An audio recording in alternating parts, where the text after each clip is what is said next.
La paz de Cristo sea con cada uno de ustedes. Estamos estudiando la serie El Evangelio en Acción. En las 2 lecciones anteriores comenzamos a estudiar la predicación del apóstol Pablo en Atenas, a una ciudad entregada a la idolatría. Y aprovechando la oportunidad, decidí explicarles un poco acerca de este tema y del por qué Dios se enardece con el que la practica.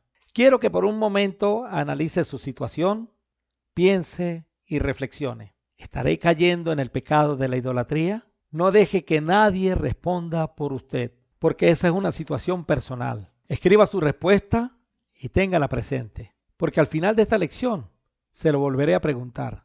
Hemos estudiado que el politeísmo, o sea, la fe en muchos dioses, conlleva a la idolatría. Pero, ¿qué del monoteísmo o la fe en un solo Dios? ¿Puede la fe en un solo Dios conllevarnos a la idolatría? La respuesta es no, pero también la respuesta es sí. Todo depende. La respuesta es no si usted verdaderamente tiene la fe que agrada a Dios, la fe que viene de escuchar su palabra, que está escrita en la Biblia, y no apoyada en tradiciones humanas, por muy antiguas que éstas sean.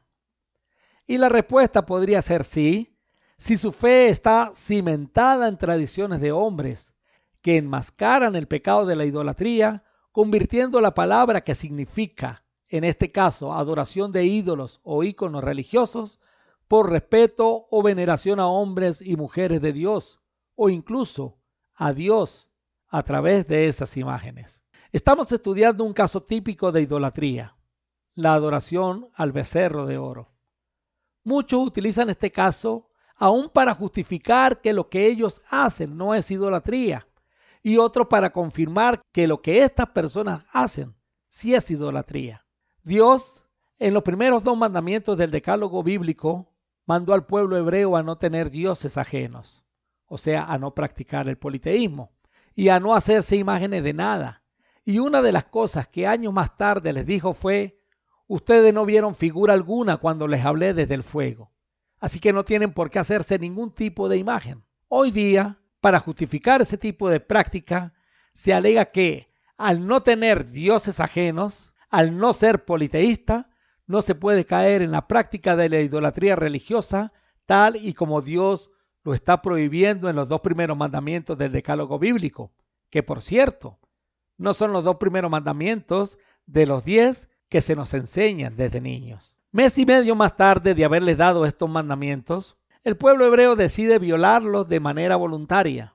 Dice la Biblia: viendo el pueblo que Moisés tardaba en descender del monte, se acercaron entonces a Aarón y le dijeron: levántate, haznos dioses que vayan delante de nosotros, porque a este Moisés, el varón que nos sacó de la tierra de Egipto, no sabemos qué le haya acontecido.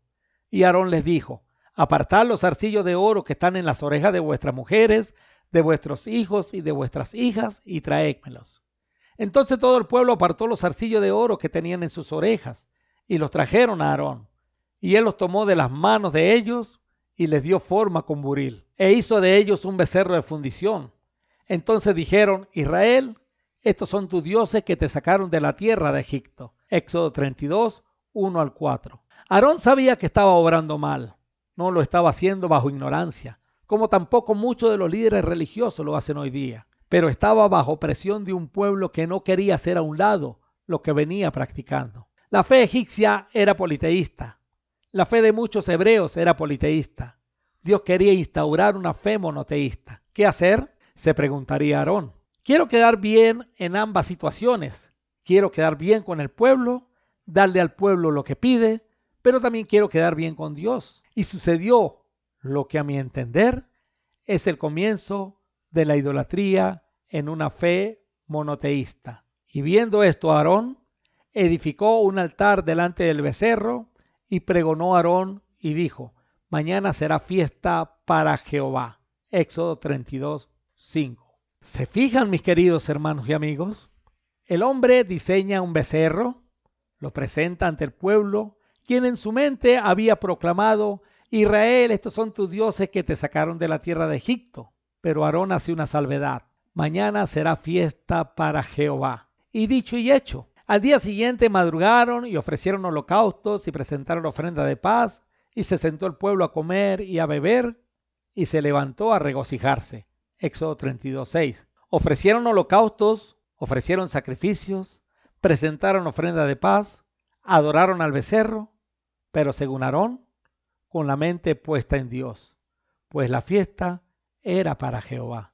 ¿Qué dijo Dios de todo este asunto? Veamos qué dice Éxodo 32, 7 al 10. Entonces Jehová dijo a Moisés: anda, desciende, porque tu pueblo que sacaste de la tierra de Egipto se ha corrompido. Pronto se han apartado del camino que yo les mandé. Se han hecho un becerro de fundición y lo han adorado. Y le han ofrecido sacrificios. Y han dicho: Israel, estos son tus dioses que te sacaron de la tierra de Egipto. Dijo más Jehová a Moisés: yo he visto este pueblo, que por cierto es pueblo de dura cerviz. Ahora pues déjame que se encienda mi ira en ellos y los consuma. Y de ti yo haré una nación grande. El Espíritu de Dios, al igual que el de Pablo en Atenas, se enardeció. Los hebreos, representados en su líder Aarón, creyeron estar adorando a Dios, creyeron hacer fiesta para Jehová al ofrecer sacrificios ante el altar del becerro. Sacrificaron animales ante el becerro, pero tenían su fe puesta en Dios. Cantaban ante el becerro, pero creían hacerlo para Dios. El becerro les servía como medio de recordatorio, pues representaba al que los había sacado de Egipto, pero en su mente estaba Dios. Esta gente creía que verdaderamente estaban agradando a Dios, y la respuesta que Dios da es: esta gente está adorando al becerro, encenderé mi ira contra ellos. Amigo mío, no se deje llevar por el espíritu de engaño que estaba en Aarón. Este era el líder religioso de su pueblo, pero déjeme decirle que también Aarón se equivocó y que no fue destruido por Dios, porque su hermano Moisés oró por él. Si quiere lo puede leer en Deuteronomio capítulo 9, versículos 20 al 21. Hoy día engañan a la gente con argumentos como: Dios no prohíbe las imágenes porque Él mismo mandó a hacer unos querubines. Eso es cierto, pero sí prohíbe hacer el uso de imágenes como el becerro, un disfraz para la fe monoteísta, y como los altares que estaban en Atenas, un disfraz en la fe politeísta. No se puede adorar a Dios teniendo al frente una imagen religiosa. Eso fue lo que pretendió Aarón. Te pueden presentar 1000 argumentos, pero la respuesta de Dios siempre será la misma: no es a mí a quien me están adorando. Al principio del estudio dejé una pregunta al estilo de reflexión. Les dije: quiero que por un momento analice su situación y piense y reflexione. ¿Estoy cayendo en el pecado de la idolatría? No deje que nadie responda por usted, porque es una situación personal. Escriba su respuesta y tenla presente. Solo usted sabe lo que escribió en esa hoja, o la respuesta que tuvo en su mente. Solo usted sabe si está cayendo en el pecado de la idolatría o no. A medida que sigamos estudiando la predicación de Pablo en Atenas, seguiremos hablando más al respecto. ¿Por qué no centrarse en una adoración verdadera, en espíritu y verdad, haciendo las cosas como Dios las ha mandado? Esa es mi invitación. Aléjese de todo tipo de idolatría. Eso enardece a Dios. Si deseas, tengo material de estudio que le puede explicar mucho mejor lo que he pretendido hacer en estos minutos. Comuníquese conmigo y se lo haré llegar. Mi número telefónico es +58 412 126 1642. Bendiciones de lo alto.